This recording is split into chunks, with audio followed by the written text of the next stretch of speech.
Hi, everyone. Welcome back to Lynn's Lens. I'm Lynn. This is episode 2, installment 2 of my series of voice text to Pastor Corey Trimble of the Experience, Murfreesboro, Tennessee Community Church.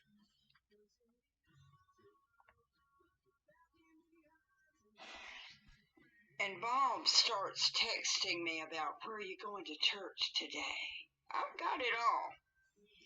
When I stopped going there and I would go to First Baptist, I'd put a picture up on Facebook. See, I realized he was stalking me virally when I just asked him, how'd you know I was in the hospital? And he said something about stuff online. I said, oh, well, I've only got like 6 Facebook friends, and that was truth time. Then I started. So, where are you going to go to church today? Are you going to, tomorrow? Are you going to come here, or are you going to go to Jonathan's? And when he told me Josh is a married guy, he said it in a way like he wished that I was after his married guy, like in a jealous tone. He was stalking me and treating me like a jealous lover. He was. I'm not making this up.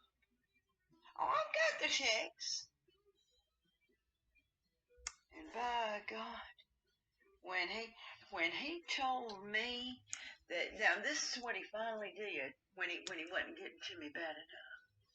Oh, we've organized a whole, I'm paraphrasing here, special ops team. Oh, just for me?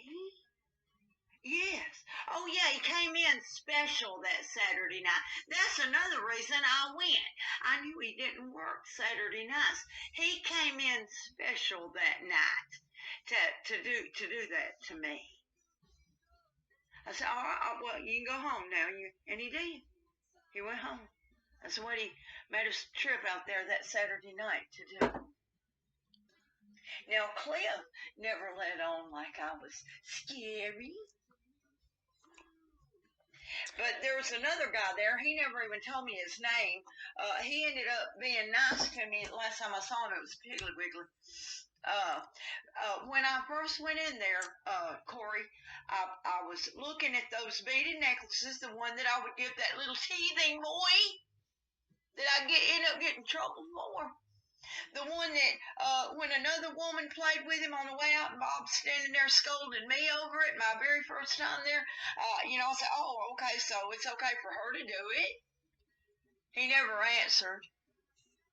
Yeah, when I was deciding which $20 strand of beads I was going to buy just to help church out, I'm not even a jewelry person. That guy who wears a cap, I guess he's patterned bald, gray mustache, works security.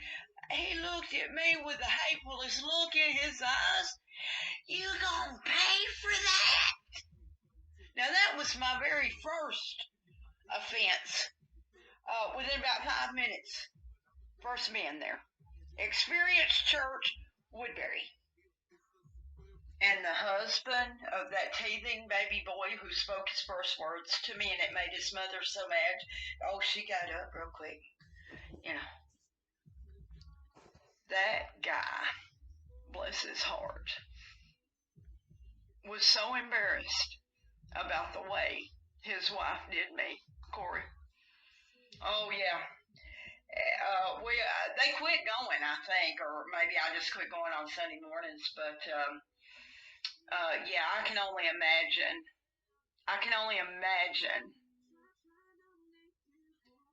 how he felt about the way his wife or girlfriend or whatever treated me. Because I was very, very nice to them.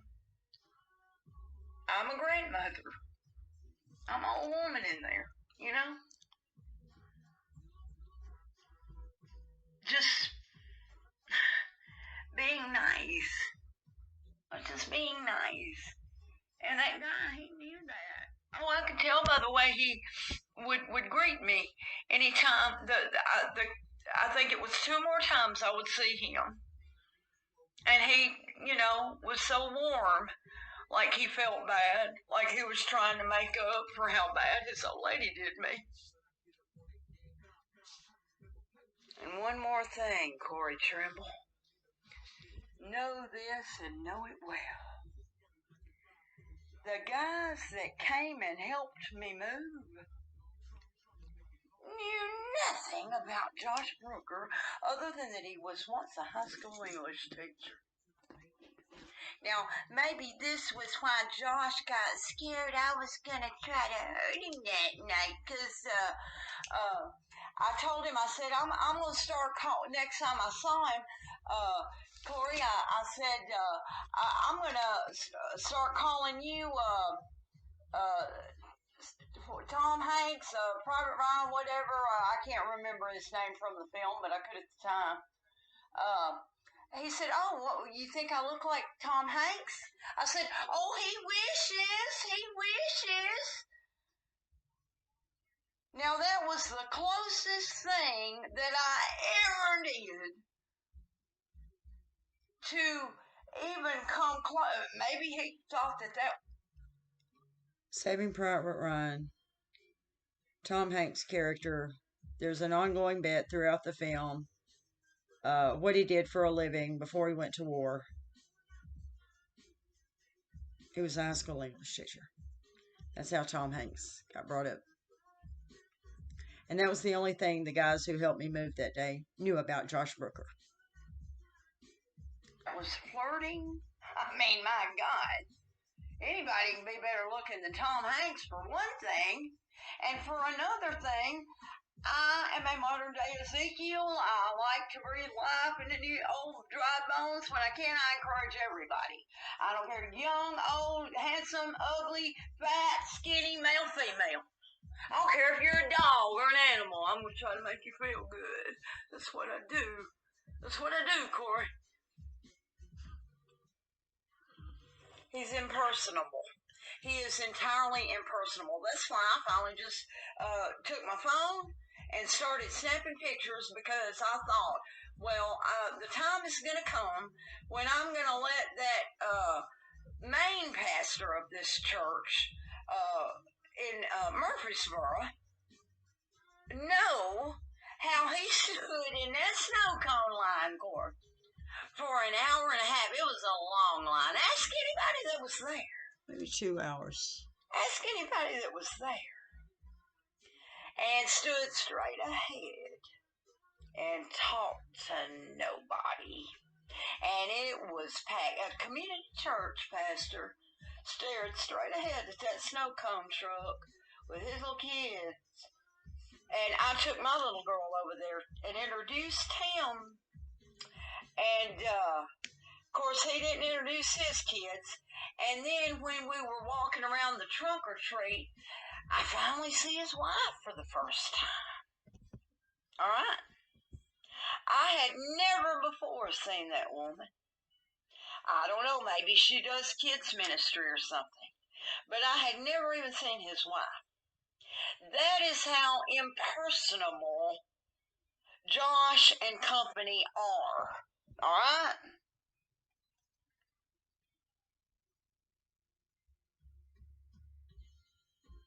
Here's another menacing intimidation tactic that Bob would use, Corey. Whenever I would talk to Josh, he would helicopter. He would hover and stare intently and concerned. That got on my nerves as bad as anything. Standing close, ear hustling as they call it in the big house. Ear hustling. Oh, I think I could see his head even move. I hustling too. He wanted to make me uncomfortable, especially after he had told me about having scared Josh. I wasn't going to go back, but I wanted to take my little girl to that Halloween thing. That's the only reason I ever even went back to that place after him making such a silly insinuation. Hell, that made me look bad. And he knew it did. That was his whole agenda, was to make me feel bad about me. Yeah, he would do it all the time. Then once I was done, he'd go on, you know, making it very obvious that yeah, he was really ear hustling hard at that Halloween thing because I asked Josh about it, of course.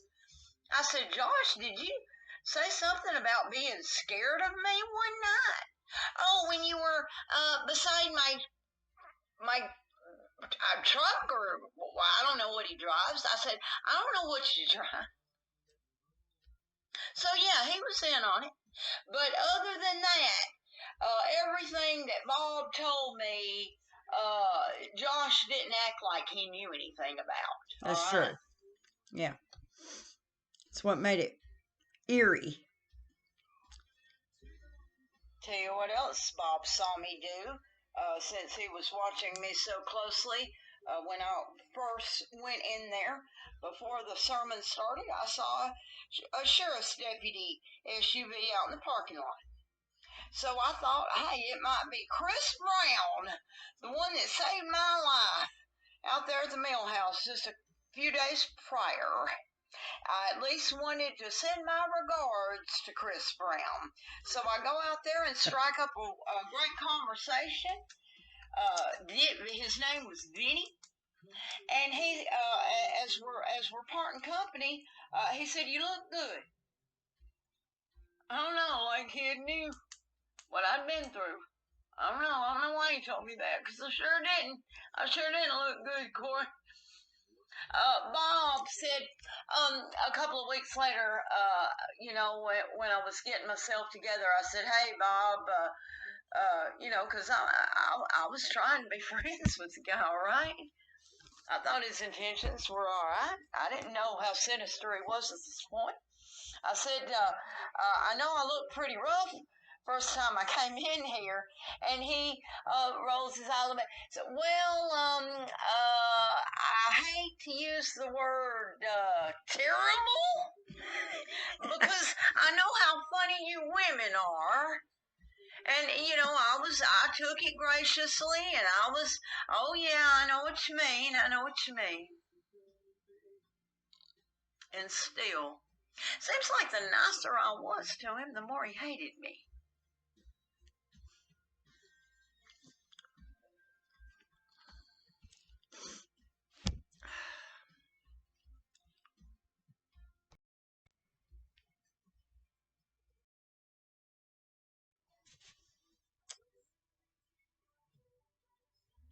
This will be documented by his chat or text log too. When I was in the hospital, he says, "Let me know if you need anything." And I texted back a little while later. I said, "Well, I don't have a way home. I don't have a way home." Didn't hear back. Didn't hear back. Did not hear back at all.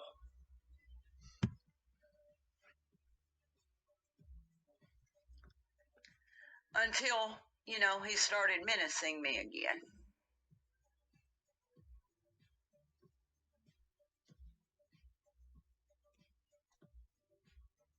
And every single one of them were ugly to me about getting that ladder back, as though I were some kind of thief trying to get my ladder back. That ladder had just been bought like a couple of weeks prior by the father of my kids. He was on me about it. I swear it took 2 months, maybe. At least a month and a half. I talked to John. Thank you for watching. I appreciate it. More to come. This has been Lynn's Lens. May change it to Sherry Shouter. Thank you.